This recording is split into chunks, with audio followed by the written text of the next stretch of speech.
सुबह के 9 बज रहे थे। घर के सभी मर्द ऑफिस जाने के लिए तैयार थे। तभी आशा का पति मोहित उसे आवाज लगाते हुए कहता है, अरे आशा, सुबह का नाश्ता बनाया नहीं। लगता है आज तुम हमें नाश्ते में सिर्फ और सिर्फ ये ठंडी ओस और हवाई खिलाओगी। मोहित ये बात बोल ही रहा होता है कि इतने में आशा छत से अपने हाथों में खाने का भगोना लेकर आती है और कहती है, सुबह सुबह ठंड में छत पर आलू के पराठे बनाना कोई आसान काम नहीं है। अरे एक दिन तुम खुद छत पर ठंड में एक चाय भी बना लोगे ना, तो दोबारा उठने की हिम्मत नहीं होगी तुम्हारी। मैं तो तुमको बोल बोल कर थक गई हूँ कि अपनी रसोई ठीक करवा लो, लेकिन नहीं, तुम्हारी तो समझ ही नहीं आता। अच्छा ठीक है, चिल्लाना बाद में, फिलहाल तुम हमें खाना परोस दो, हमें देर हो रही है। सुबह सुबह आशा अपने पति पर भड़कने लगती है क्योंकि आशा के घर की रसोई की खिड़की टूटी हुई थी।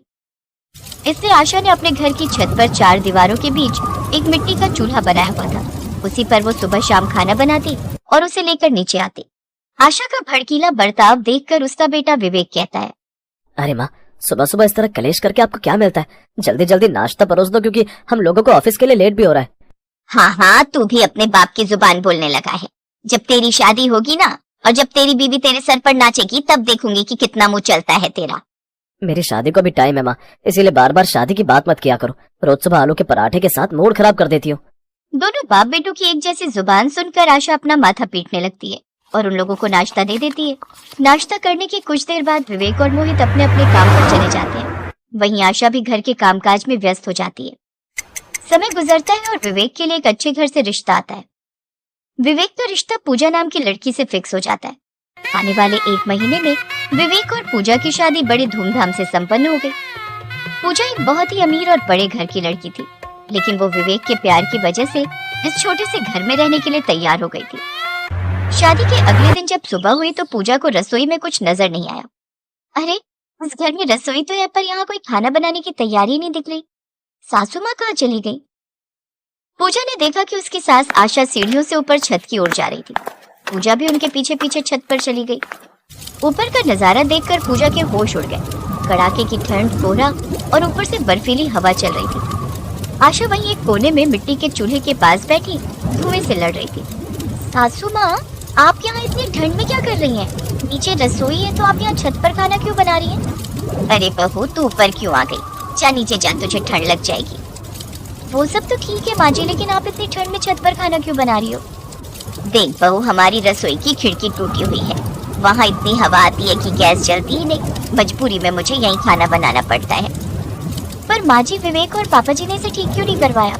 आप इतनी तकलीफ में खाना बनाती हैं और उन्हें कोई फर्क नहीं पड़ता। बहू की बात सुनकर आशा कुछ नहीं बोलती और वो अपने खाने पर ध्यान देने लगती है, क्योंकि वो नहीं चाहती थी कि पहले ही दिन बहू के मन में घर के मर्दों के लिए कड़वाहट आए। पूजा वहीं खड़े होकर सब देख रही थी। थोड़ी देर में विवेक ऊपर आता है और अपनी माँ को खाना बनाते हुए देख अपनी माँ से कहता है, माँ, तुमने अब तक खाना नहीं बनाया? विवेक आगे कुछ बोल पाता कि तभी उसकी नजर पूजा पर पड़ती है और वो पूजा को देखकर कहता है, अरे पूजा, तुम यहाँ क्या कर रही हो? तुम तो अभी नहीं आई हो इस घर में, तुम्हें तो अपने कमरे में आराम करना चाहिए। खैर माँ, जल्दी करो ना, आज भी वही आलू के पराठे हैं क्या? जल्दी बनाओ, ऑफिस के लिए देरी हो रही है। विवेक में शर्म नहीं आती? माँ जी यहाँ कड़ाके की ठंड में धुएं के बीच खाना बना रही हैं और तुम यहाँ आकर नाश्ते की डिमांड कर रहे हो। क्या तुम अपनी माँ के लिए खिड़की नहीं ठीक करवा सकते? अरे बाबा, ये तो माँ का रोज का ड्रामा है। पापा ने कितनी बार कहा कि रसोई बनवा लो, पर माँ को तो मिट्टी के चूल्हे का ही खाना पसंद है। तुम फालतू की बात मत करो और नीचे चलो। विवेक की बात सुनकर आशा की आंखों में आंसू आ गए, पर उसने कुछ नहीं कहा। पूजा को विवेक का ये बर्ताव बुरा लगता है, लेकिन वो कुछ कहती नहीं। कुछ देर बाद छत पर जब ठंड में आलू के पराठे बन जाते हैं और आशा खाने को लेकर नीचे आती है, तो सभी लोग खाना खा रहे होते हैं। आशा, आज पराठे थोड़े कच्चे रह गए क्या? ऊपर आग ठीक से नहीं जली थी? लकड़ियाँ थोड़ी गीली थी, कल रात ओस पड़ी थी ना, इसलिए। तो ध्यान रखा करो ना, सारा स्वाद ही खराब कर दिया। पूजा से अब रहा नहीं गया। उसने रसोई ठीक करवाने का अपने मन में एक फैसला ले लिया था। अगले दिन जब विवेक और मोहित ऑफिस चले गए तो पूजा ने चुपके से अपने मायके फोन किया। हेलो भाई, मुझे तुमसे एक मदद चाहिए। मुझे घर में कुछ मरम्मत का काम करवाना है। क्या तुम कुछ अच्छे मिस्त्री भेज सकते हो? और हाँ, विवेक को इस बारे में पता नहीं चलना चाहिए। 2 दिन बाद जब विवेक और मोहित शहर से बाहर एक मीटिंग के लिए गए, पूजा ने काम शुरू करवा दिया। उसने न सिर्फ रसोई की खिड़की ठीक करवाई, बल्कि एक मॉड्यूलर किचन तैयार करवा दिया। उसने छत वाला चूल्हा भी वहां से हटवा दिया। 3 दिन बाद जब विवेक और मोहित वापस आए तो घर में घुसते ही उन्हें बड़ी सौंधी सी खुशबू आई। वाह, आज तो कुछ खास बना है माँ। आज क्या बना रही हो? और रसोई की लाइट इतनी तेज क्यों है? जैसे ही दोनों रसोई की तरफ बढ़े, उनके पैर वहीं जम गए। सामने पूजा और आशा साथ खड़े होकर खाना बना रही थी। रसोई पूरी बदल चुकी थी। वहाँ अब न ठंड थी न धुआं। ये सब क्या है? इतना पैसा कहाँ से आया और किसने पूछा हमसे ये सब करवाने के लिए? पूजा, ये तुमने किया है? हाँ पापा जी, ये मैंने किया है। जिस माँ ने अपनी पूरी जवानी उस छत पर ठंड में खाना बनाते हुए गुजार दी, उसके लिए क्या आप लोग एक खिड़की तक नहीं लगवा सकते थे? विवेक, तुम्हें लगता था कि माँ को छत पर खाना बनाना पसंद है? नहीं, ये उनकी मजबूरी थी। पर तुम्हें हमारे घर के मामलों में दखल देने का हक किसने दिया? तभी आशा बीच में आती है और विवेक के गाल पर एक जोरदार तमाचा जड़ देती है। पूरे घर में शांति फैल जाती है। मोहित और विवेक हक्के बक्के रह गए, क्योंकि आशा ने आज तक उन पर हाथ नहीं उठाया था। बस कर विवेक, बस कर, बहुत हो गया। इस लड़की ने आज जो मेरे लिए किया है वो तुम दोनों ने 20 सालों में नहीं किया। तुम लोग जब नाश्ता करके ऑफिस चले जाते थे तब मेरी उंगलियां ठंड से अकड़ जाती थी। धुएं की वजह से मेरी आंखें जलती थी, पर तुम लोगों को सिर्फ अपने गर्म पराठों से मतलब था। माँ, मुझे माफ कर दो। मैं इतना अंधा हो गया था कि मुझे आपकी तकलीफ कभी दिखी ही नहीं। मुझे लगता था कि ये सब तो माँ का काम है, वो कर ही लेंगी। पूजा, मुझे तुम पर गर्व है कि तुमने मुझे मेरी गलती का एहसास कराया। आशा, मुझे माफ कर दे। मैं घर की जरूरतों को पूरा करने में इतना उलझ गया कि ये भूल ही गया कि घर तू बनाती है, दीवारें नहीं। आज से तुझे कभी उस छत पर जाने की जरूरत नहीं पड़ेगी। अब आप लोगों को माफी मांगने की जरूरत नहीं है, क्योंकि मेरी बहू ने वो कर दिखाया जो मेरे पति और बेटे ने नहीं किया। भले ही ये काम मेरी बहू ने किया हो, लेकिन आप लोग माफी मत मांगिए, क्योंकि मैंने आप लोगों को माफ कर दिया। और तो और मैं आप लोगों से कभी नाराज ही नहीं थी, इसीलिए माफी मांगकर शर्मिंदा मत कीजिए। इस तरह अब सभी को अपनी अपनी गलतियों का एहसास हो गया और सभी लोगों ने आशा से माफी मांगी, जिस पर आशा ने उन लोगों को माफ कर दिया। टीवी पर लगातार बारिश और बाढ़ की खबरें दिखाई जा रही थी। मोहन भी मजदूरी का काम करने शहर गया हुआ था। मोहन शहर के पास बनी एक निचली बस्ती में रहता था। जब उसने लौटते हुए एक दुकान पर चल रही खबर सुनी तो वो घबरा गया। आज की बड़ी खबर, कई निचले इलाकों में बने घरों में पानी घुस गया है। आलम ये है कि कच्ची बस्तियों में रहने वाले सैकड़ों गरीब परिवारों का सारा सामान बह गया है। यहाँ तक कि लोगों के पास आटा, नमक और खाने का राशन भी नहीं बचा। कई लोगों को अपने रिश्तेदारों के घर जाकर रात गुजारनी पड़ रही है। जल्दी से जल्दी सब लोग निचली बस्तियों को खाली कर रहे हैं। भैया, ये खबर कितनी देर पहले की है? ये तो सुबह ही आ रही थी। क्या हुआ, कोई परेशानी है क्या? हाँ भैया, मेरा घर भी निचली बस्ती में है, इसलिए चिंता में हूँ। अच्छा, चलता हूँ, राम राम। पता नहीं घर का क्या हाल होगा। कब से सोच रहा था छत ठीक करवा लूं, पर क्या करूं, बारिशों में कोई मजदूरी का काम ही नहीं देता। थोड़ा सामान खरीद कर घर ले जाता हूँ। पता नहीं ज्यादा बारिश बढ़ गई तो कुछ खाने पीने को भी मिले या नहीं। मोहन परेशानी की हालत में अपने आप से बातें करता हुआ जल्दी जल्दी कदम बढ़ा रहा था। बारिश की वजह से शहर की सड़कों पर भी पानी भर गया था।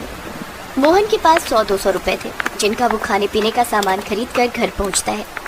उसकी पत्नी और बच्चे घर में घुसे पानी को बाहर फेंक रहे थे। सावित्री, रुको, मैं तुम्हारी मदद करता हूँ। लाओ बाल्टी मुझे दो। कितनी देर से बारिश आ रही है, रुकने का नाम ही नहीं ले रही। बारिश रुक जाए तो थोड़ा पानी घरों से नीचे उतर जाएगा।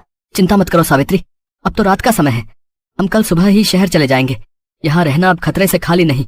पूजा, बिट्टू, ये लो बच्चों, ये खाने का सामान लाया था, इसे वहाँ सूखी जगह पर रख दो। मोहन और सावित्री काफी देर तक घर से पानी निकालने का प्रयास करते हैं। कुछ देर बाद बारिश रुक जाती है। माँ बापू, बारिश रुक गई। अगर रुकी रहे तो कोई परेशानी नहीं होगी, फिर से शुरू हो गई तो हमें ये जगह खाली करके जाना ही होगा। ये लो, थोड़ा सा खा लो। जब से आए हो तब से तुमने कुछ भी नहीं खाया। अरे मोहन, अरे सामान बांध ले, पता नहीं कब हमें यहाँ से जाना पड़े। सब लोग बस्ती के बाहर बने बड़े पुल पर जा रहे हैं। हाँ, बांध रहा हूँ, बस थोड़ा कुछ खा लूं। सुबह से कुछ भी नहीं खाया है। सुबह तक देखते हैं क्या होगा। अगर जरूरत पड़ी तो सामान बांध ही लेते हैं, जल्दी जल्दी निकल जाएंगे। सावित्री सारा सामान बांध लेती है और सुबह होने का इंतजार करते हैं। मोहन थका हुआ था, इसलिए उसे लेटते ही गहरी नींद आ गई। बच्चे भी वहीं सो गए। सुबह सावित्री की आंख खुली तो उसने देखा कि उनकी खटिया के आसपास ढेरों पानी भरा हुआ है और लोग भागा दौड़ी मचा रहे हैं। अरे मोहन भैया, जल्दी चलो। अरे निचले इलाके में बारिश के कारण बाढ़ आ गई है, हमें जल्दी ही पुल पर पहुंचना होगा। सावित्री, जल्दी बच्चों को उठा, वरना बहुत देर हो जाएगी। बाढ़ का पानी बढ़ता ही जा रहा है और बारिश भी तेज हो गई है। पूजा, बिट्टू, उठो बच्चों, हमें यहाँ से जाना होगा। सावित्री, सारा सामान बाढ़ के पानी में भीग चुका है। अब कुछ भी ले जाना खतरे से खाली नहीं। बस किसी तरह अपनी जान बचा लेते हैं। चल, तू पूजा का हाथ पकड़, मैं बिट्टू का हाथ पकड़ता हूँ। अभी मोहन बिट्टू का हाथ पकड़ने आगे ही बढ़ा, तभी मकान की छत टूटकर नीचे गिर गई और छत का एक टुकड़ा बिट्टू के सिर में जा लगा। बिट्टू के सिर से खून बहने लगा। बिट्टू बेहोश हो गया। बिट्टू, मेरे बच्चे, सुनो जी, कुछ करो। बिट्टू के सिर से खून बह रहा है, ये आंखें भी नहीं खोल रहा। घबरा मत सावित्री, बिट्टू को कुछ नहीं होगा, मैं कुछ करता हूँ। बारिश में बाढ़ के गहरे पानी में मोहन इधर उधर सबसे मदद मांगने लगता है। ओ भैया, तुम उस ओर जा रहे हो तो किसी डॉक्टर को भेज देना, भैया तुम्हारी बड़ी मेहरबानी होगी। अरे भाई, इतनी बारिश में इस बाढ़ के पानी में कोई डॉक्टर नहीं मिलेगा। सब शहर में रहते हैं, यहाँ निचले इलाके में कोई डॉक्टर नहीं आएगा। भैया यहाँ डॉक्टर मिलना बहुत मुश्किल है। एक काम करो, तुम पुल तक पहुँच जाओ, हो सकता है वहाँ कोई सुरक्षा कर्मी मिल जाए। हाँ ये ठीक रहेगा, मैं अभी जाता हूँ। हे भगवान, मेरा बच्चा, उसकी रक्षा करना प्रभु। बाढ़ के पानी में तैरता हुआ मोहन पुल तक पहुंचने की कोशिश कर रहा था। उधर सावित्री का रो रो कर बुरा हाल था। बिट्टू की तबीयत बिगड़ती जा रही थी। घर में पानी भरा हुआ था और खून से लथपथ बिट्टू बेहोश पड़ा था। कहाँ रह गए जी, जल्दी आओ, हमारे बिट्टू की तबीयत बिगड़ती जा रही है। मेरे बच्चे आंखें खोल, इसका तो बदन बुखार से तप रहा है। हे ईश्वर, अब तो आप ही का सहारा है, इन्हें जल्दी से भेज दो। मोहन किसी तरह पुल तक पहुंचता है, पर वहाँ भी भगदड़ मची हुई थी। भैया यहाँ पर कोई डॉक्टर मिलेगा कहीं? तुमने कोई आसपास डॉक्टर देखा है? नहीं भैया, और यहाँ कोई डॉक्टर नहीं मिलेगा। इतनी भीड़ में तुम्हें लगता है कि कोई डॉक्टर मिलेगा? अरे बाढ़ की वजह से हम गरीबों का कितना बुरा हाल है। सब इधर उधर अपने परिवार को ढूंढने में लगे हुए हैं। कहीं भी कोई डॉक्टर नहीं दिखाई दे रहा। भगवान मदद करो, मुझ गरीब पर दया करो, मेरी मदद करो। अचानक भीड़ में से एक डॉक्टर मोहन को रोता हुआ देख लेता है। अनुराधा, तुम बच्चों के साथ रहो, मुझे उस मजबूर पिता के साथ जाना होगा। लगता है उसका बच्चा बीमार है। पर इससे आपकी जान को भी खतरा हो सकता है। निचले इलाके में बाढ़ का पानी ऊपर तक आ गया, अगर आपको कुछ हो गया तो? अनुराधा, मैं एक डॉक्टर हूँ। मेरा सबसे पहला कर्तव्य यही है कि मैं अपनी जान की परवाह किए बिना किसी की जान बचाऊं। अगर मैं आज इस गरीब मजदूर पिता के साथ नहीं गया तो कल मैं अपने पेशे और अपने समाज से आंखें नहीं मिला पाऊंगा। कुछ देर बाद सुरक्षा कर्मी आएंगे, तुम उनके साथ घर लौट जाना। मैं किसी न किसी तरह वापस आ जाऊंगा। उस डॉक्टर का नाम राकेश था।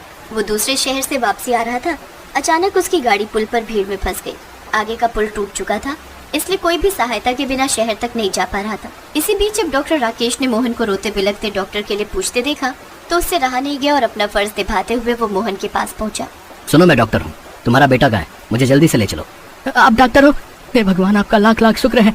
आप मेरे साथ कैसे जाओगे डॉक्टर साहब? आगे पानी भरा हुआ है, मेरा घर निचले इलाके में है। चिंता मत करो, मुझे तैरना आता है, मैं तैर कर तुम्हारे साथ चलता हूँ। आपकी बहुत बहुत मेहरबानी डॉक्टर साहब। इस मुसीबत की घड़ी में आप मेरे लिए अपनी जान खतरे में डाल रहे हो। भगवान आपका भला करे डॉक्टर साहब। वो उस तरफ मेरा घर है, आइए डॉक्टर साहब, वहाँ उस तरफ। डॉक्टर राकेश को तैरना आता था। बड़ी मुश्किल के साथ वो मोहन के साथ उसके घर तक पहुंचते हैं। बिट्टू की हालत बहुत नाजुक थी। डॉक्टर राकेश ने जल्दी जल्दी बिट्टू का इलाज करना शुरू किया। आसपास घर में पानी भरा हुआ था, हर तरफ परेशानी ही परेशानी। फिर भी डॉक्टर राकेश ने हिम्मत नहीं हारी। अपना फर्ज निभाते हुए डॉक्टर राकेश ने बिट्टू का पूरी तरह इलाज किया। कुछ समय पश्चात बिट्टू को होश आ गया। बारिश अब तक थम चुकी थी। पानी धीरे धीरे घरों से उतरने लगा, पर घरों की हालत बहुत खराब थी। सब सामान बह चुका था। लोग इधर उधर भूखे प्यासे घूम रहे थे। घबराने की कोई बात नहीं है मोहन, मैंने सुरक्षा कर्मियों को फोन मिला दिया है, वो कुछ देर में यहाँ आ जाएंगे। उनकी तरफ से सभी निचले इलाकों के लोगों को पूरी मदद मिल जाएगी। अच्छा, अब मैं चलता हूँ, बिट्टू को समय पर दबा। जैसे ही डॉक्टर राकेश जाने लगता है, मोहन उनके पैरों में गिर जाता है। डॉक्टर साहब, विपदा की इस घड़ी में कोई भी इतनी सहायता नहीं करता जितनी आपने मेरी की है। मेरे घर के चिराग को बुझने से बचा लिया। मोहन, मैं तो बस अपना कर्म कर रहा था, और कर्म करने की प्रेरणा मुझे ईश्वर देते हैं। उस समय तुम्हें मेरी जरूरत थी, इसलिए मैंने अपना कर्तव्य निभाया, और अब घबराने की कोई जरूरत नहीं है। बिट्टू बिल्कुल ठीक है, अपना और अपने परिवार का ख्याल रखो। डॉक्टर राकेश ने विपदा के समय मोहन की मदद करके एक महान नागरिक होने का परिचय दिया। बारिश और बाढ़, ये तो प्राकृतिक विपदा है जिनको रोका नहीं जा सकता, पर विपदा के समय हम किसी मजबूर की सहायता करें तो उससे बड़ा काम कोई नहीं। कुछ समय बाद सुरक्षा कर्मी निचले इलाकों में पहुंच जाते हैं और वहां से सब गरीब परिवारों को निकाल लिया जाता है, जिनमें मोहन और उसका परिवार भी था। सरकार की तरफ से सबको जरूरत के सामान और रहने की जगह उपलब्ध कराई जाती है। बारिश के कहर से गरीब परिवारों का बहुत नुकसान हो गया था। कुछ समय बाद जब मौसम बदलता है तो फिर से जिंदगी की गाड़ी पटरी पर आती है और गरीब परिवार एक बार फिर से नई उम्मीद के साथ जिंदगी के रास्ते पर बढ़ जाते हैं।